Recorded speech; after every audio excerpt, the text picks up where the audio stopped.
রাই আমার জীবনে অনেক বড় একটা কষ্ট দিবে, এটা আমি জানি, এটা আমি জানি রাই। না ভাই আমি খেলবো একটু রে, আউট আউট। আমি জানি আমার তুই অনেক কষ্ট দিবি।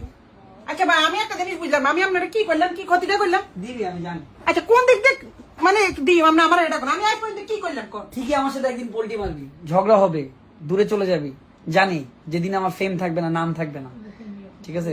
তখন তুই ঠিকই আপনি যে ফোন দিয়ে কয় ইয়া ওই যে সরকারের যে ইয়াগুলা ভাঙচুর কইছে, মেট্রো রেল এগুলা নিয়ে একটা ভিডিও বানাইতে হইব। এ কথা বলে আমারে বলতে যে তোলাই ভাইয়া কিছু টাকা পাঠাইতেছি, তো হে তো যেটা বলে আমরা তো ভয় পাই। আমি কিন্তু হেরে বাঘের মতো ডরাই।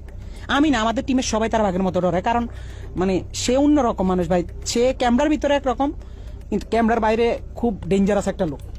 তারে কিন্তু সবাই ভয় পায়। ইউটিউব ইন্ডাস্ট্রিতে একটা টাইমে তার সবাই বাঘের মতো ভয় পাইতো, সবাই তার অফিসে ডাকাইতেছে। যারা আমরা টিমের যারা মানে ছাত্র আন্দোলনের সময় তার বিপক্ষে চলে গেছিলাম, তার বেল্টের বাড়ি আমার তো বেশি কেউ খায়নি। তো বেল্ট খুইলা আমার কুত্তার মতো পিড়াইতো।